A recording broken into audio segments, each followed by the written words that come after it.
नाज़रीन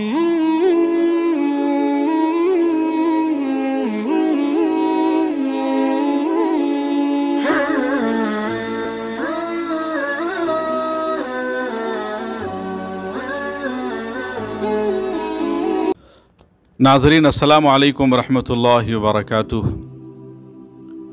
नाज़रीन, मौजूदा हालात जो हमारे हिंदुस्तान का है, इन हालात से हम सब लोग अच्छी तरह से वाकिफ़ हैं। इन हालात में हमारे लिए ज़रूरी है कि हम इन हालात के वजूहात को समझें और जानें।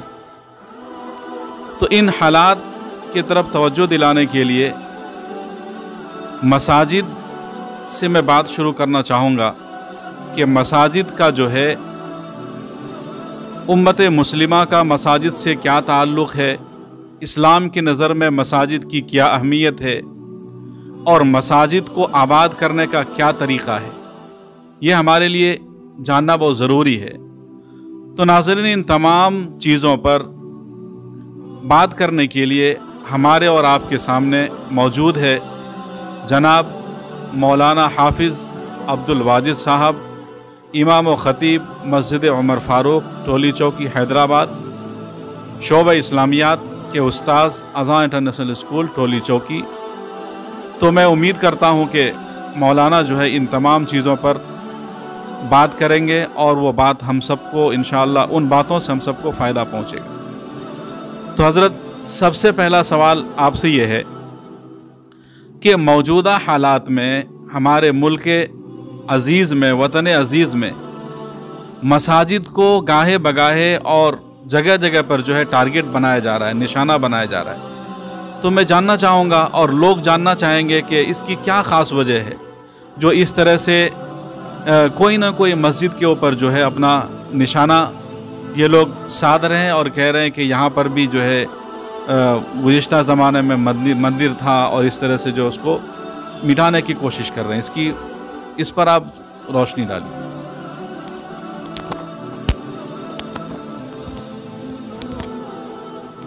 अस्सलामु अलैकुम वरहमतुल्लाहि वबरकातुहू।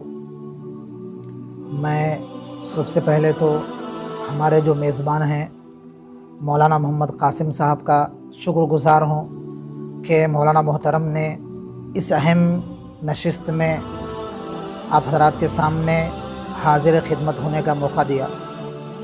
और अल्लाह ताला से दुआ भी है कि अल्लाह ताला इसमें जो मुफीद और कारआमद बातें हैं अल्लाह ताला तमाम लोगों को पहुँचाए और अल्लाह फिर उम्मत मुस्लिमा को फिर से मुत्तहिद करे। जो सवाल पूछा गया कि इस मुल्क में मसाजिद को निशाना क्यों बनाया जा रहा है और वक्तन फ़वक्तन कुछ ऐसे इश्यूज़ उठाए जाते हैं जिससे उम्मत मुस्लिमा के जज्बात मजरूह किए जाएं। इसमें ये बात समझ में आती है कि असल जो नफ़रत की वजह है, असल जो दुश्मनी की वजह है वो कुछ और है। वो है कि मुसलमान इस मुल्क में फैले फूले नहीं। इस मुल्क में मुसलमान अपने मज़हब पर आज़ादी से अमल ना करें और इस मुल्क में आज़ादी के साथ अल्लाह का नाम और अल्लाह की वहदानियत बुलंद ना हो और आप सल्लल्लाहु अलैहि वसल्लम की रिसालत का ऐलान चर्चा ना हो। कि असल यहाँ के कुछ नफ़रत परवर लोगों की ये जहनीत है। यहाँ की जो अक्सर आबादी है, यहाँ की अक्सर आबादी बहुत ही सादा लो है, सादा जहन है, लेकिन कुछ लोग शरपसंद ज़रूर हैं और वो अपना शर और अपनी नफ़रत और लोगों में घोलना चाहते हैं। तो असल दुश्मनी इस्लाम दुश्मनी है और मुसलमानों की आज़ादी और बतौर ख़ास मजहबी आज़ादी उन लोगों को खटकती है। अब उसका इजहार कभी मसाजिद के नाम पर किया जाता है तो कोई मुख्तलिफ़ चीज़ों के ज़रिए वो अपने जज्बात का इजहार करते हैं। इस सिलसिले में हमें ज़्यादा फ़िक्रमंद होने की ज़रूरत भी नहीं, इसलिए कि अंबिया की जो तारीख़ बताती है और हमारे नबी सल्लल्लाहु अलैहि वसल्लम की जो सीरत बताती है वो यही है कि हर ज़माने में मुसलमानों के साथ इस किस्म के हालात पेश आए। हर ज़माने में इबादत गाहों को निशाना बनाया गया और मुसलमानों के जज्बात मजरूह किए गए। ये कोई नई बात नहीं है, हर ज़माने में हुआ है और होगा, लेकिन हमें इन चीज़ों को मुस्बत लेना चाहिए और फिर जो एक मुस्बत पैगाम है मस्जिदों से जैसा हमारा ताल्लुक़ होना चाहिए, हमें उस पहलू पर तवज्जो देने की ज़रूरत है। तो आपकी इस बात से मालूम यह हुआ कि ये निशाना बनाने का मकसद जो है उम्मत मुस्लिमा के दिलों को मजरूह करना है और उम्मत मुस्लिमा की हिम्मत को पस्त करना है।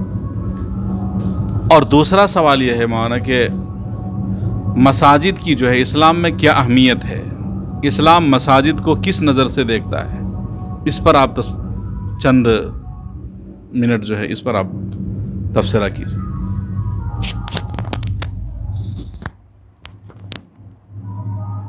इस्लाम में मसाजिद की बहुत ही बुनियादी अहमियत रही है। हम कुरान करीम को देखते हैं तो ये बात मालूम होती है कि सिर्फ़ इस्लाम ही नहीं बल्कि इस दुनिया का भी मसाजिद से और अल्लाह के घर से ख़ास ताल्लुक़ रहा है। कुरान करीम अल्लाह ताला ने फरमाया, इन्ना अव्वल बैतिन वुदिअ लिन्नासी लल्लज़ी बिबक्कता मुबारकन व हुदल लिल आलमीन। अल्लाह तबारक व तआला ने जब इस दुनिया को बनाया, इस दुनिया में सबसे पहली चार दीवारी, सबसे पहला जो मकान बनाया गया वो मकान अल्लाह का घर यानी खाने काबा था। इस दुनिया की आबादी का ज़रिया ही खाने काबा है और इस दुनिया की हिफाजत का ज़रिया, इस दुनिया के क़ियाम का ज़रिया वो भी अल्लाह की याद ही है। जब तक इस ज़मीन पर अल्लाह की याद रहेगी, अल्लाह का नाम बुलंद होगा तो ये दुनिया बाक़ी रहेगी। और हम सब जानते हैं कि अल्लाह के नाम बुलंद करने की जगह और अल्लाह के इबादत की जगह ये मसाजिद हैं और इस्लाम में भी इसकी बहुत ही बुनियादी अहमियत रही। मक्के मुकर्रमा में जब चंद लोग मुसलमान थे, तादाद सिर्फ गिनी चुनी थी, उस वक्त भी अल्लाह के नबी सल्लल्लाहु अलैहि वसल्लम ने इज्तिमाई इबादत के लिए और मुसलमानों की तालीम और तरबियत के लिए एक मकान ख़ास किया गया। एक मकान में जमा होकर इबादत करते थे और सीखना सिखाना होता था। उसको हम तारीख़ में दार अरक़म के नाम से जानते हैं। जब तक आप सल्लल्लाहु अलैहि वसल्लम मक्के मुकर्रमा में रहे, दार अरक़म ये मुसलमानों की इबादत का, तालीम और तरबियत का मरकज़ रहा। और जब आप सल्लल्लाहु अलैहि वसल्लम मक्के मुकर्रमा से हिजरत फरमाकर मदीने मुनव्वरा पहुँचे, तो मदीने मुनव्वरा पहुँचने के बाद भी आप सल्लल्लाहु अलैहि वसल्लम ने जो सबसे पहला काम किया, वो पहला काम क्या था? आप सल्लल्लाहु अलैहि वसल्लम ने मदीना पहुँचने के बाद अपना कोई हुजरा या अपना कोई मकान नहीं बनाया या कोई और मकान नहीं बनाया, बल्कि मदीना पहुँचने के बाद आप सल्लल्लाहु अलैहि वसल्लम ने सबसे पहले मस्जिद नबवी की तामीर की। मस्जिद नबवी की तामीर और मस्जिद नबवी ये एक नई उम्मत के वजूद का एक बुनियादी ज़रिया बनी। मस्जिदों ही से उम्मतें बनती हैं, मस्जिदों ही से अल्लाह के नबी सल्लल्लाहु अलैहि वसल्लम ने सहाबा की जमात तैयार फरमाई। सहाबा की जो पाकीज़ा जमात थी, जो पूरी दुनिया में इस्लाम की अलमबरदार थी, वो जमात किस जगह पर तैयार हुई, वो जमात कहाँ तैयार की गई? वो आलीशान जमात, वो मुक़द्दस जमात मस्जिदों में तैयार हुई। गोया कि इस्लामी रियासत की जो बुनियाद थी वो बुनियाद मस्जिद नबवी थी। इस्लाम में मसाजिद का बहुत ही बुनियादी किरदार रहा है। इस्लाम में मसाजिद की बहुत ज़्यादा अहमियत है। इसी वजह से बाद रिवायात से मालूम होता है कि अल्लाह के नबी ने उन बस्तियों में आबाद होने से भी मना फरमाया जिन बस्तियों में मस्जिदें बनी हुई नहीं हैं। जहाँ मस्जिदें, जिन मोहल्लों में मस्जिदें ना हो, मस्जिदें बनी हुई ना हो, उन मोहल्ले में मुसलमानों को रहना भी नहीं चाहिए। तो मसाजिद की बहरहाल इस्लाम में बहुत ही बुनियादी अहमियत रही है जिसका इनकार नहीं किया जा सकता। तो आपकी बात से मालूम यह हुआ कि मस्जिद जो है, खा वो मुस्लिम हो या गैर मुस्लिम हमारे भाई हों, तमाम लोगों के लिए बाइस रहमत है और आलम में यानी आलम के वजूद की बका के लिए जो है मसाजिद का होना ज़रूरी है ना। चलिए माशाल्लाह, अब मसाजिद की इन फजीलत पर बात होने के बाद एक आखिरी सवाल है आपसे कि अब हम मस्जिद को आबाद कैसे करें, किस अमल से मस्जिद आबाद होगी और किस अमल से जो है मस्जिद को आबाद करना शुमार होगा, उस पर आप रोशनी डालिए। ये बात बड़ी अहम है कि मौजूदा वक्त में हम मसाजिद को कैसे आबाद करें। एक चीज़ तो हमारे पास मसाजिद को आबाद करने के लिए मस्जिद नबवी का एक मुकम्मल नमूना मौजूद है कि अल्लाह के नबी सल्लल्लाहु अलैहि वसल्लम ने मस्जिद नबवी को कैसे आबाद की। इस ज़माने में मस्जिदों के हवाले से एक बहुत बड़ी गलत फहमी या कोताही हम मुसलमानों में ये पाई जाती कि हम ये समझ रहे हैं कि मस्जिदें सिर्फ़ नमाज की जगह है, मस्जिदों में सिर्फ़ नमाज पढ़ लिया जाए, मस्जिदों में सिर्फ़ नमाज अदा कर लें और सिर्फ़ 5 टाइम अज़ा हो जाए, बाजमात नमाज हो जाए। तो एक बड़ा तबक़ा ये अक्सर लोग ये समझ रहे हैं कि मस्जिद की आबादी सिर्फ़ नमाज़ों से है और मस्जिद सिर्फ़ ये नमाज के लिए है। तो यहाँ ये बात मैं बिल्कुल क्लियर करना चाहता हूँ कि मस्जिदें सिर्फ़ नमाज पढ़ने के लिए नहीं हैं, बल्कि मस्जिदें ये उम्मत की तामीर के लिए है और मस्जिदों को मस्जिद नबवी का नमूना बनाना चाहिए। और मस्जिद नबवी में क्या क्या काम होते थे, अल्लाह के नबी ने मस्जिद नबवी को किस तरह ज़िंदा किया, मैं यहाँ ये बात बड़े साफ़ अंदाज में करना चाहता हूँ कि अगर हमारी मस्जिदें ज़िंदा होंगी तभी हमारी कौम ज़िंदा होगी। अगर हमारी मस्जिदें ज़िंदा नहीं होगी, हमारी मस्जिदों में सिर्फ नमाज ही होगी, उसके अलावा कोई निज़ाम नहीं होगा, तो फिर कभी ये उम्मत ज़िंदा नहीं हो सकती। मस्जिदें ये उम्मत मुस्लिमा का क़ल्ब है।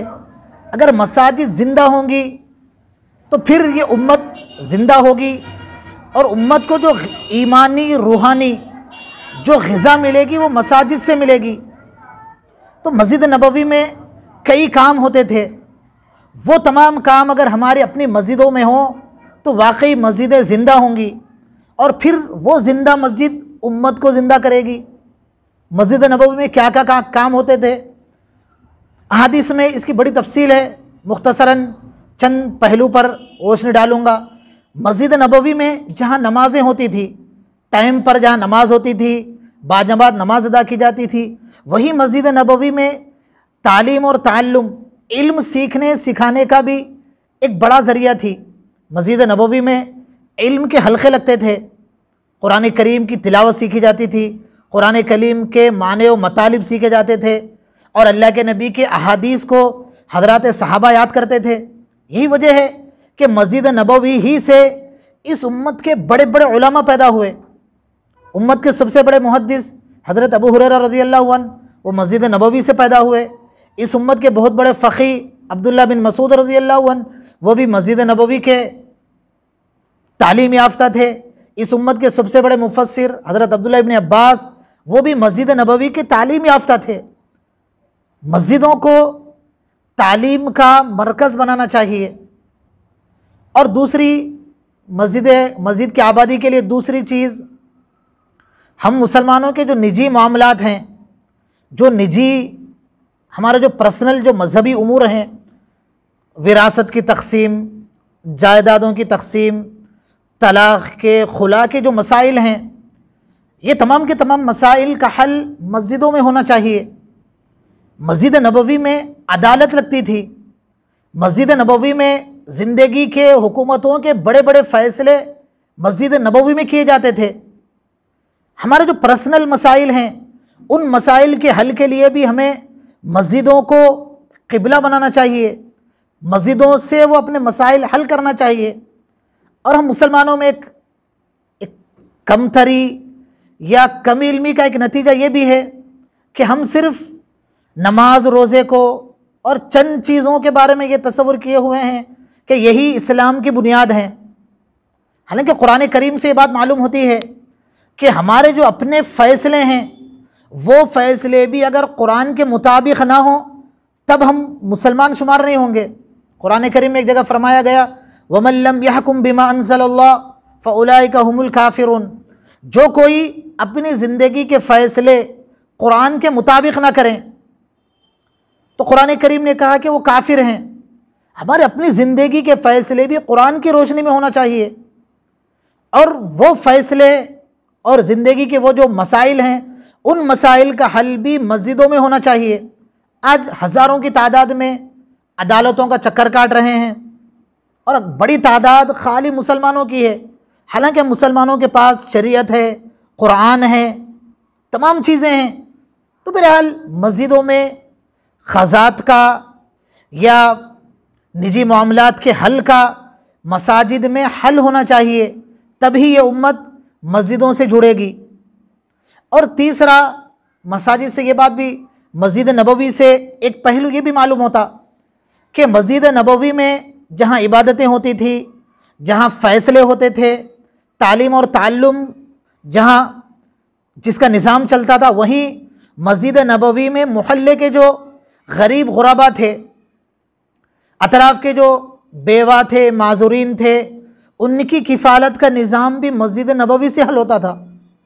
मस्जिद नबवी में उन तमाम लोगों के नाम लिखे रहते थे कि इस मोहल्ले में कितने बेवा हैं, इस मोहल्ले में कितने माजूर हैं, इस मोहल्ले में कितने मजबूर हैं, किसको माली खिदमत की ज़रूरत है, कौन माल के मोहताज हैं और कौन जिस्मानी खिदमत के मोहताज हैं। वो तमाम के तमाम काम मस्जिद नबवी से हल होते थे। वो है कि मस्जिद नबवी एक ज़िंदा मस्जिद थी, उस मस्जिद से ये उम्मत ज़िंदा हुई। लेकिन आज मस्जिदों में एक दो चार काम किए अंजाम दिए जाते हैं, बाकी हमारी मस्जिदें ऐसा महसूस होता है कि मस्जिदें ज़िंदा नहीं हैं। हमारी मस्जिदों के लिए सबसे बेहतरीन नमूना मस्जिद नबवी का नमूना है। हमारी मस्जिद अगर मस्जिद नबवी का नमूना बनेगी तब ही ये मसाजिद उम्मत को संभालने का ज़रिया बनेगी, उम्मत की तालीम का ज़रिया बनेगी, तरबियत का ज़रिया बनेगी।